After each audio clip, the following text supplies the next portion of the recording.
चुनाव के समय पर अध्यक्ष जी ऐसा कहा गया कि 400 पार, और मैं कुछ कहना चाहता हूं कि आवाम ने तोड़ दिया हुकूमत का गुरूर, दरबार तो लगा है बड़ा गमगीन में बेनूर है। पर अध्यक्ष महोदय, दरबार तो लगा है पर बड़ा गमगीन बेनूर है, और पहली बार ऐसा लग रहा है हारी हुई सरकार विराजमान है। जनता कह रही है चलने वाली नहीं सरकार। अध्यक्ष महोदय, जनता कह रही है चलने वाली नहीं, ये गिरने वाली सरकार है।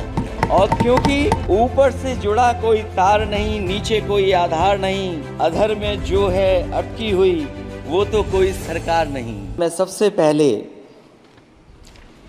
देश के उन सभी समझदार और ईमानदार मतदाताओं को धन्यवाद जिन्होंने लोकतंत्र को एक तंत्र बनाने से रोका।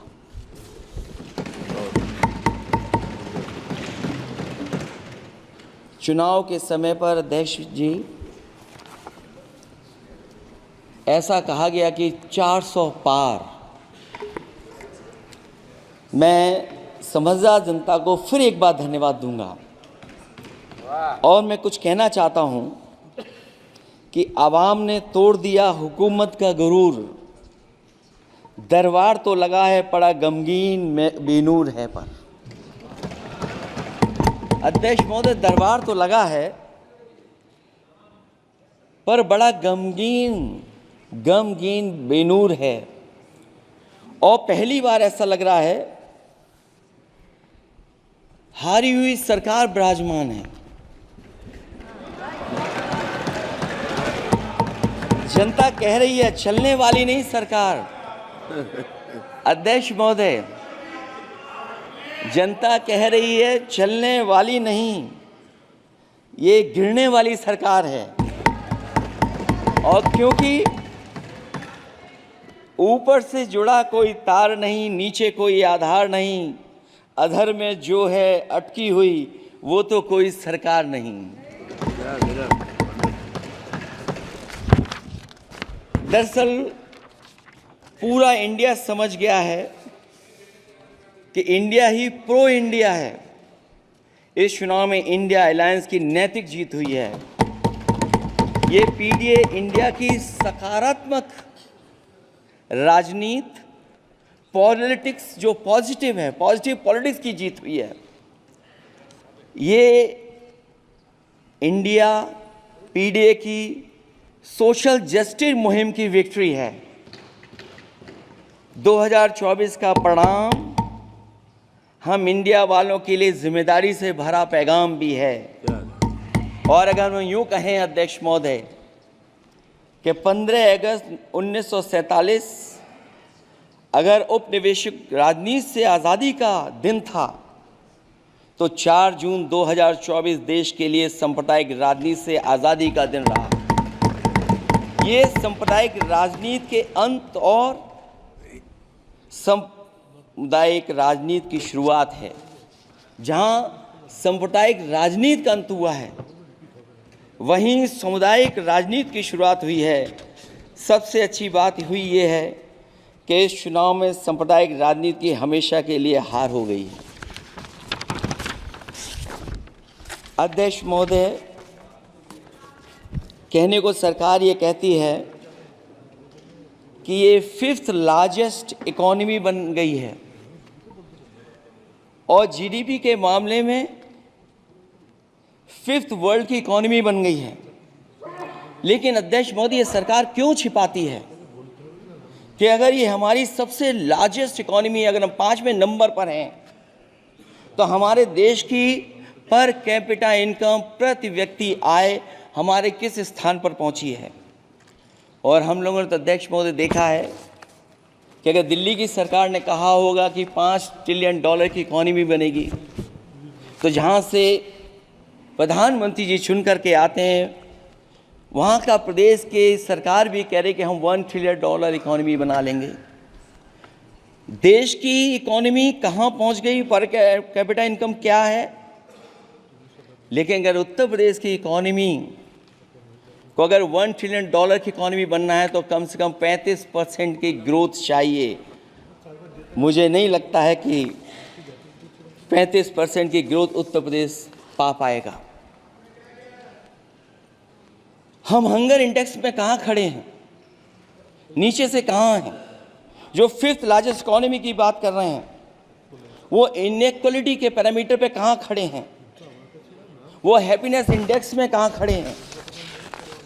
और जो लोग चुनाव को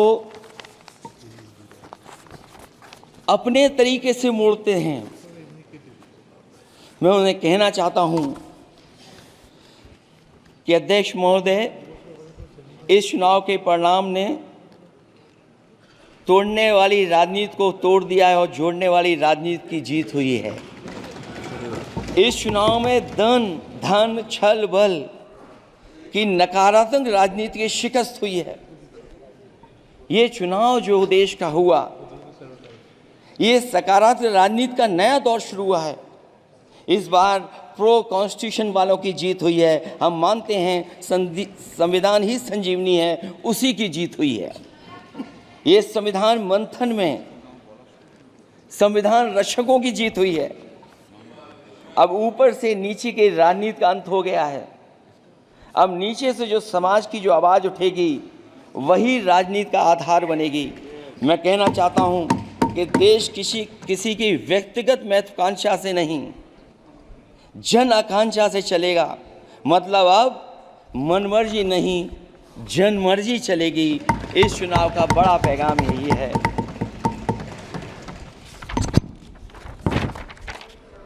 अध्यक्ष महोदय, बहुत सी बातें हुई हैं। अगर उत्तर प्रदेश की बात न हो,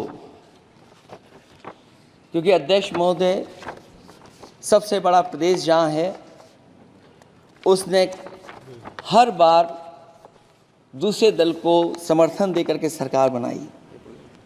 मैं उन्हीं लोगों से कहना चाहता हूँ कि लोग क्यूटो की फोटो लेकर बनारस की गलियों से लेकर के गंगा जी तक ढूंढ रहे हैं। उनको लगता है जिस दिन माँ गंगा साफ हो जाएंगी, शायद उस दिन कहीं क्यूटो उसकी गोद में कहीं मिल जाएगा। बनारसी लोग चाहते हैं कि कोई गंगा जी के भी तल में उतरकर उसका दर्द भी जाने। उत्तर प्रदेश की जनता का बस यही आग्रह है कि जिस गंगा जल को हाथ में लेकर सच कहने की कसम खाई जाती है, कम से कम उस गंगा जल से तो झूठ ना बोला जाए।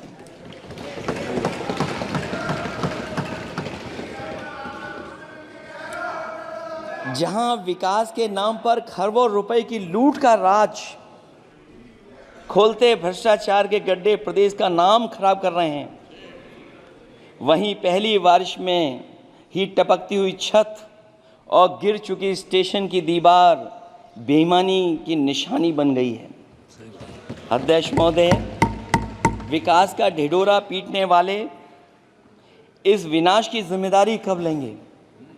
और रही सच्चे विकास की बात, तो हमने जो सड़क बनाई उस पर हवाई जहाज उतरे थे और उत्तर प्रदेश की मुख्य नगरी में सड़कों पर नाव उतरी हैं। और अभी बारिश और हो जाएगी तो नाव से भी चलना पड़ेगा। यही स्मार्ट सिटी के जुमले का भी हाल है। न तो जाम से छुटकारा मिला, न बुनियादी सुविधाओं से कोई निजात मिली, न कोई बुनियादी सुविधाएं मिल पाई हैं। मुझे याद है अध्यक्ष महोदय, देश के प्रधान सांसद जी ने अनाथ पशुओं के बारे में बहुत कुछ कहा था। अनाथ पशुओं की समस्या से छुटकारा दिलवाने के लिए कब वादा किया हुआ, लेकिन कई चुनाव बीत गए हैं, अभी तक गन्ने का भुगतान 2 हफ्ते का वचन जो दिया था, कहाँ दिया था? अब तो वचन देने वाले को भी याद नहीं है। हर बात को जुमला बना देने वाले लोगों के ऊपर से जनता का भरोसा उठ गया है। इसीलिए बहुमत की सरकार नहीं है, ये सहयोग से चलने वाली सरकार है। डबल इंजन के नाम पर उत्तर प्रदेश को टकराहट के सिवा कुछ हासिल नहीं हुआ है। उत्तर प्रदेश में प्रभुत्व की लड़ाई 2 लोगों को आपस में लड़ा रही है, लेकिन उसकी मार जनता को सता रही है। पिछले 10 सालों की उपलब्धि बस इतनी रही कि एक शिक्षा परीक्षा माफिया का जन्म हुआ। अध्यक्ष महोदय, जिस समय चुनाव में थे और उत्तर प्रदेश में वो हालात देखे हैं कि नौजवान जब भी तैयारी कर करके जाता था और परीक्षा दे करके लौटता था तो उसको पता लगता था कि पेपर लीक हो गया। और उत्तर प्रदेश में केवल एक पेपर लीक नहीं हुआ है, जितनी भी परीक्षाएं हुई हैं सब पेपर लीक हुए हैं। केवल उत्तर प्रदेश ही नहीं, मैं माननीय सांसद की तरफ से सुन रहा था, कई ऐसे प्रदेश हैं जहां पर परीक्षाएं देने तो बच्चे गए लेकिन वहां भी पेपर लीक हो गया। और अभी जब 4 जून को रिजल्ट आया उसके बाद जो बात उठी है, देश की सबसे प्रेस्टिजियस परीक्षा, उसका भी पेपर लीक हो गया। और आखिरकार ये पेपर लीक हो क्यों रहा है? सच्चाई तो ये है कि ये सरकार पेपर लीक इसलिए करा रही है कि सरकार नौकरी नहीं देना चाहती, रोजगार नहीं देना चाहती, उन नौजवानों का भविष्य नहीं बनने देना चाहती। पिछले 10 सालों की उपलब्धि बस इतनी रही है कि एक शिक्षा परीक्षा माफिया का जन्म हुआ है, जिसने तथाकथित अमृतकाल में युवाओं के भविष्य की आशाओं को ही जहर दे दिया है। जो सरकार उम्मीद को मार दे, वह न तो वर्तमान को सुधार सकती है न भविष्य को संवार सकती है। सरकार आशा का प्रतीक होनी चाहिए, निराशा का नहीं। जनता चाहती कि हर समस्या के लिए बीते कल को जिम्मेदार ठहराने के बहाने को सरकार छोड़े और आने वाले कल की बात करे। अगले 1000 साल के झूठे सपने दिखाने वाले अगले महीने होने वाली परीक्षाओं के लीक न होने की गारंटी कब लेंगे? जनता अब न तो किसी बहकावे में आएगी और न किसी के बहलावे फुसलावे में आएगी। जो लोग कहते हैं कि अमृत काल की बात करने वाले जनता का जागरण काल आ गया है, आज इस सदन में नए राजनीतिक जागरण के अनेक प्रतिनिधि बैठे हैं। अब जब बात होगी तो सच्ची बात होगी और जनता को पूरी सच्चाई के साथ हम लोग अपनी जिम्मेदारी के साथ बात रखेंगे।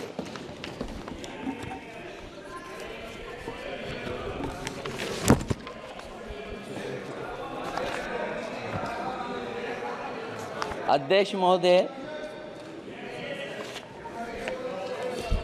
एक जीत और हुई है,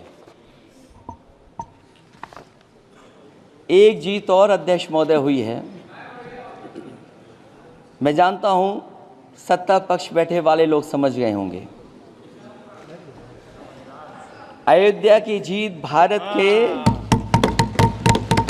परिपक्व मतदाता की लोकतांत्रिक समझ की जीत है। और हम तो अध्यक्ष महोदय यही सुनते आए हैं, होए वही जो राम रची राखा, ये है उसका फैसला।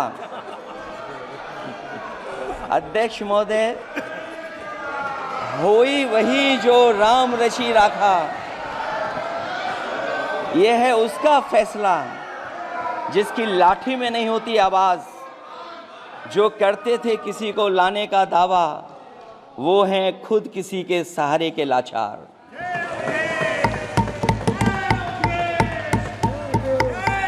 अध्यक्ष महोदय,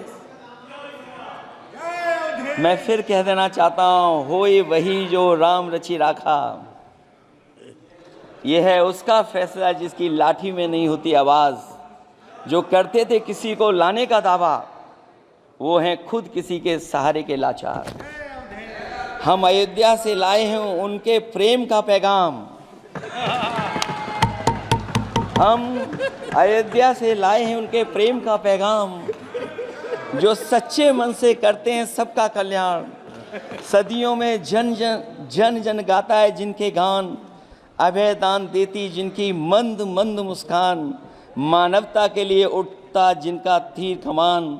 अध्यक्ष महोदय, जो असत्य पर सत्य की जीत का है नाम, उफनती नदी पर जो बांधे मर्यादा के बांध, वो है अवध के राजा पुरुषोत्तम प्रभु राम। हम अयोध्या से लाए हैं उनके प्रेम का पैगाम।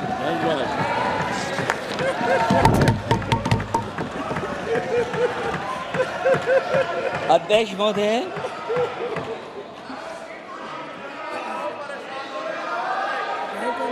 महोदय, कुछ बातें हैं।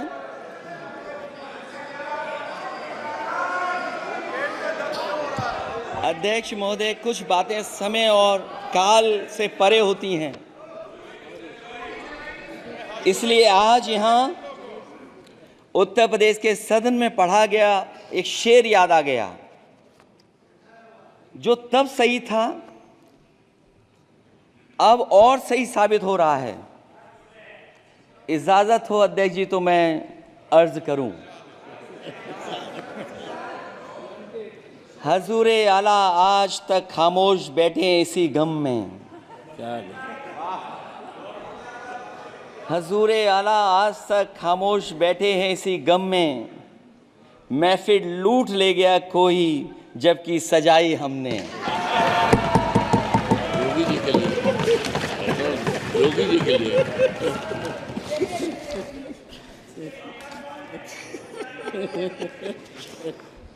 अध्यक्ष महोदय,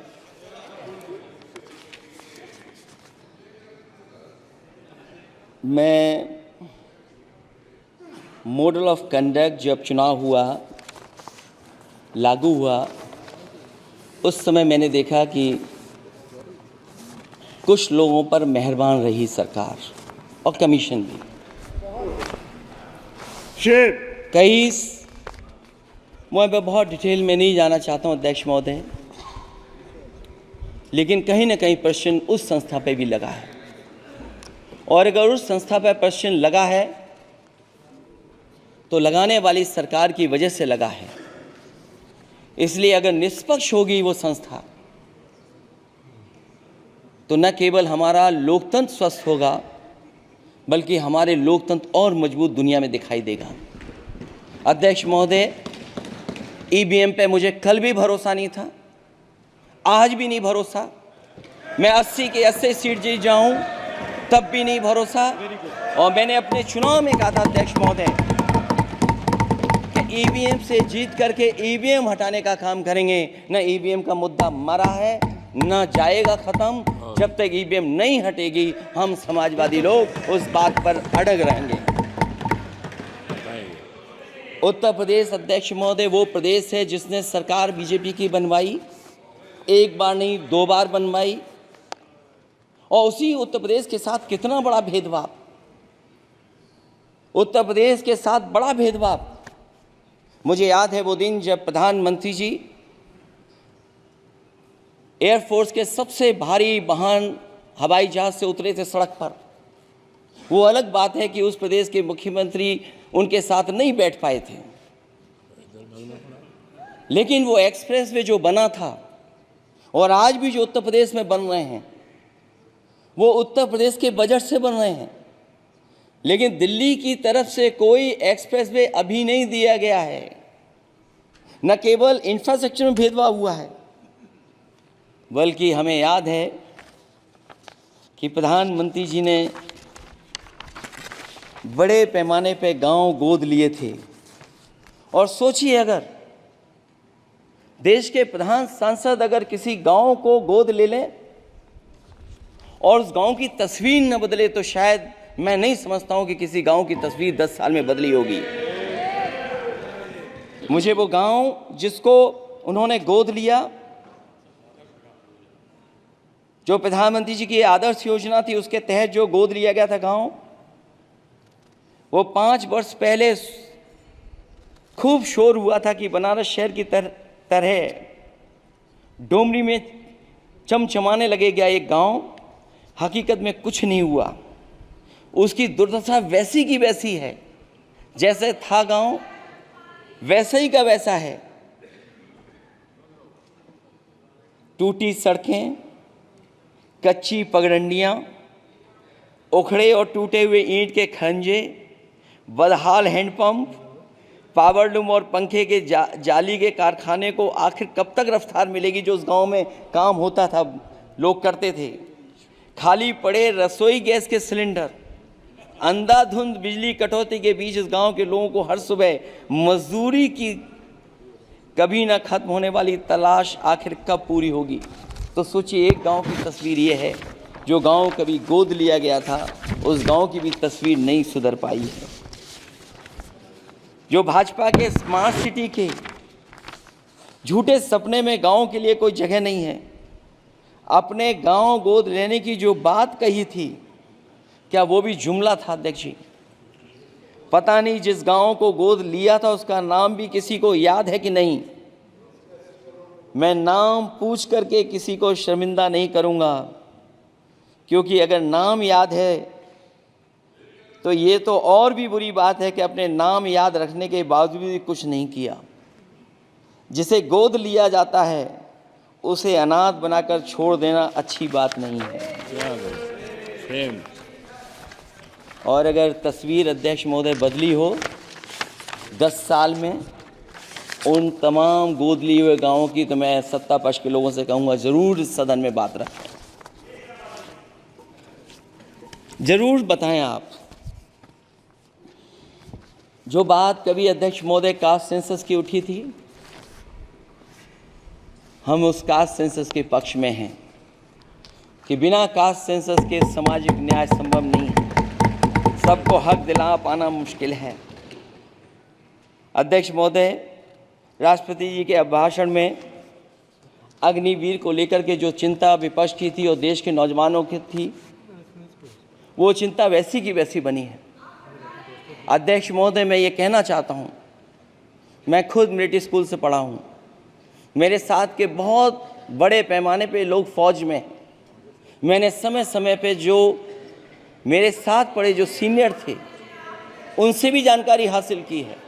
बड़े बड़े ऑफिसर से मैंने पूछा है, वो शायद आपको न बता पाएँ, लेकिन दबी जुबान में उन्होंने कहा है कि देश की सुरक्षा के साथ अग्निवीर जैसी व्यवस्था लागू करने से समझौता हो रहा है। अध्यक्ष महोदय, किसी भी देश की सबसे बड़ी प्राथमिकता अगर कोई है तो वो देश की सीमाओं की सुरक्षा है। अग्निवीर जैसी व्यवस्था से कभी संभव नहीं है। अध्यक्ष महोदय, हम अग्निवीर व्यवस्था को कभी स्वीकार नहीं कर सकते हैं। आज नहीं कल, कल नहीं बाद में, जब कभी भी सत्ता में इंडिया गठबंधन आएगा, अग्निवीर व्यवस्था हमेशा हमेशा के लिए खत्म हो जाएगी। अध्यक्ष महोदय, जिन्होंने कहा कि हम आय किसानों की दोगुनी कर देंगे,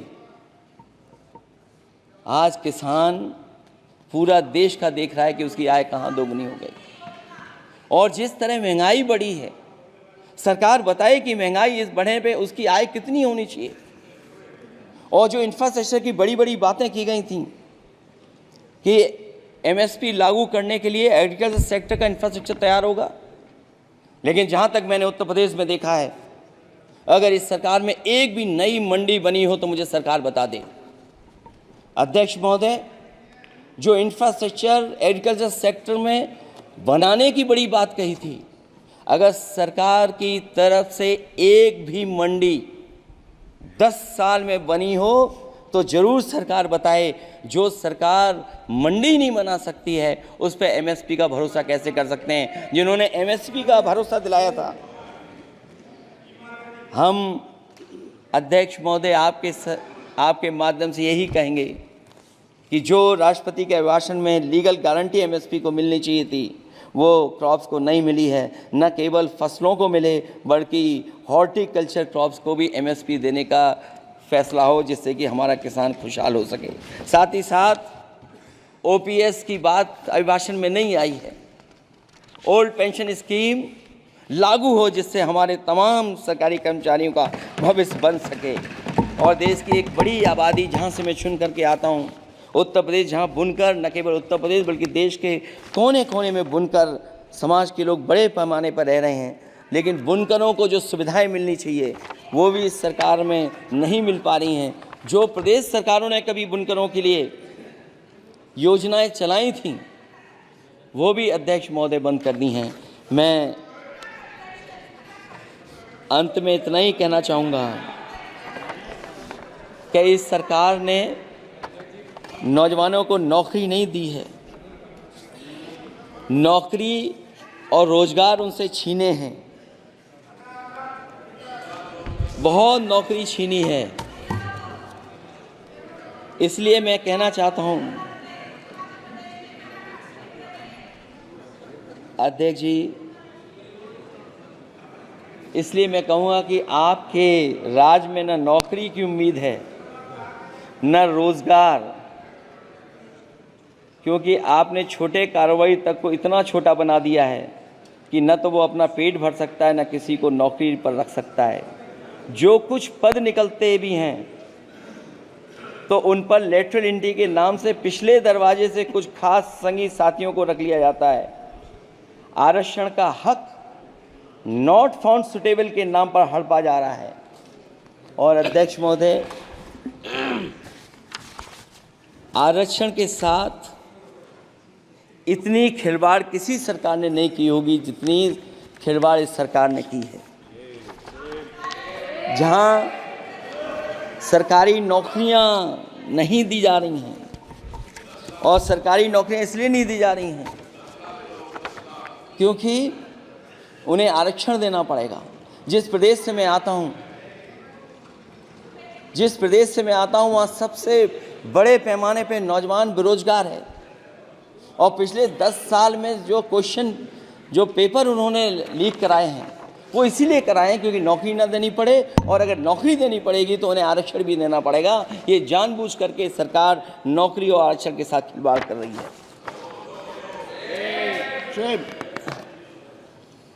मैं अध्यक्ष महोदय अंत में इतना ही कहना चाहता हूं, आशा है ये सरकार तब तक चलेगी तब तक उसके केंद्र में इस देश का हर एक गरीब, शोषित, वंचित, पीड़ित, पिछड़ा, दलित, अल्पसंख्यक, आदिवासी, महिला, युवा, छोटा कारोबारी, ईमानदार, नौकरी पेशा, आम आदमी और कर्मचारी, अधिकारी, मजदूर और किसान होगा, ना कि धनवान होगा। और शासन के आधार पर संविधान होगा।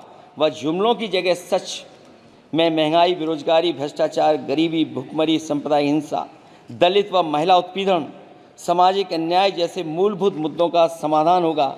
और भोजन, बिजली, पानी, दवाई, पढ़ाई जैसी बुनियादी ज़रूरतों के लिए कागजी योजनाओं की जगह सच में इंतज़ाम होगा। मैं एक बार फिर उत्तर प्रदेश की समझदार जनता द्वारा सबसे बड़ी पार्टी चुने जाने के साथ साथ इंडिया गठबंधन समाजवादी पार्टी और कांग्रेस को सबसे ज़्यादा सीटें जिताई, उसके लिए मैं उत्तर प्रदेश की जनता